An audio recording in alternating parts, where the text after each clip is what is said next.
La notion de rôle, c'est un document où on définit une personne ou un ensemble de personnes caractérisant les droits sur un document dans un moment dans le workflow. Aucun autre individu n'a le droit de modifier le document dans cette étape dans le workflow. Dans cet exemple, quand le premier intervenant avance le document dans le workflow, alors à ce moment, seuls qui sont déterminés dans ce rôle ont le droit d'accéder et de le modifier.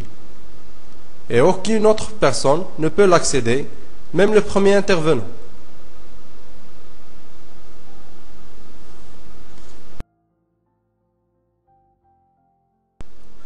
Je joue le rôle d'un demandeur et je vais envoyer la demande vers des personnes qui se trouvent dans le rôle logistique. Tout d'abord, les rôles se trouvent dans Workflow, Rôle. C'est ici où on définit les personnes.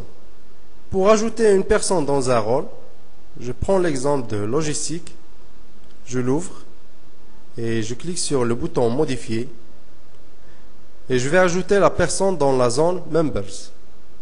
Par exemple, B3.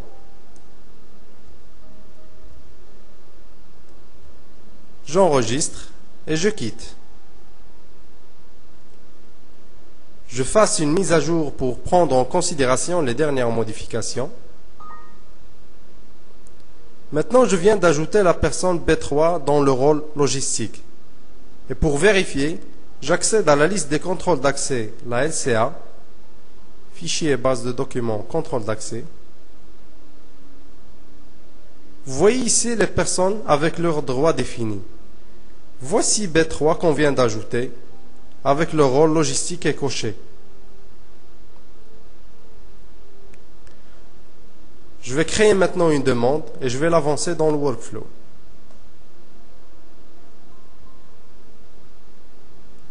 Si une autre personne essaie de modifier le document, or les personnes qui se trouvent dans le rôle logistique, Workflow Central n'autorise pas cette modification.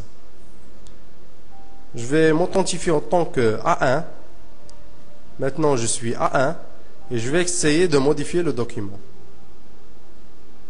Vous voyez que je n'ai pas le droit de le modifier. Maintenant, je vais m'authentifier en tant que B1 et je vais essayer de modifier le document.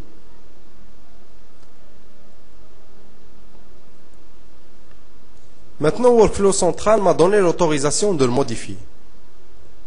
Et je peux avancer le document dans le workflow.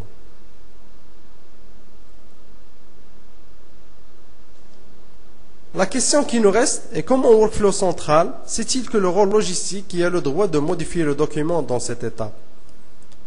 Toujours dans les documents state, où il y a les définitions des conditions de routage, le document qui nous intéresse c'est l'état créé, puisque c'est précisément ce document-là qui définit le fonctionnement à cette étape. Vous voyez dans la première colonne, c'est ici où on définit qui doit intervenir. Dans notre cas, c'est le rôle logistique. Si je regarde dans les propriétés de ce routage en cliquant sur Manual Rule, Modify, et je sélectionne n'importe quel index, la zone qui nous concerne, c'est contrainte type. Elle est cochée rôle. Et dans Contrainte Value, c'est ici où je choisis le rôle concerné.